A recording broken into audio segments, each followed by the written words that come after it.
বাবা আমাদের তো ওই সময়টা সাংঘাতিক ছিল, মানে রেফিউজি ক্যাম্পে থাকা।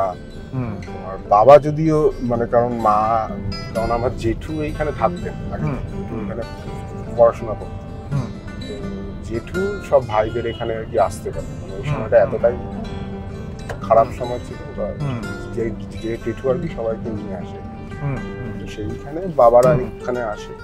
তবে কিছু ছিল না আর কি কাজকর্ম করার, মানে থাকার জায়গা হ্যাঁ তো একটা কোনো মধ্যে একটা কিছু করে এরা থাকে। বাবা যেটা করে হলো যে বাবা মানে ওই সময় কমিউনিস্ট পার্টির বাবা হলো কি মেম্বার ফ্রম 53।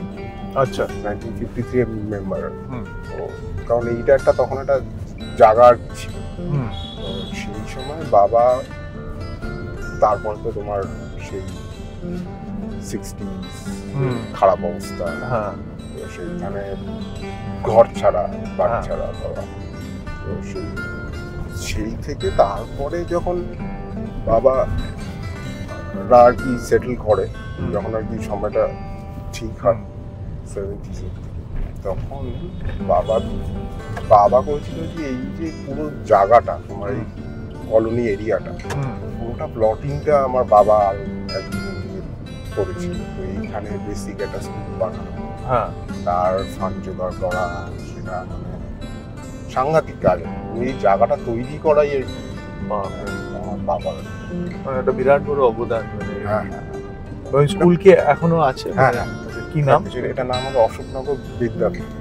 আচ্ছা, বাবা সেক্রেটারি ছিলেন।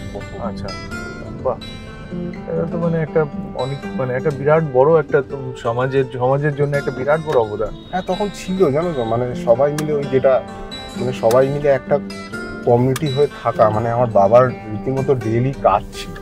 এটা আমরা মানে এটা এই ঘটনাটা যেটা বললাম তখন আমাদের জন্ম হয়, তারপরে মানে প্রত্যেকের বাড়িতে যাওয়া, প্রত্যেকের বাড়িতে গিয়ে তাদের খবর নেওয়া, তাদের কি সুবিধা অসুবিধা হচ্ছে, রেগুলার বাবার কাজ ছিল।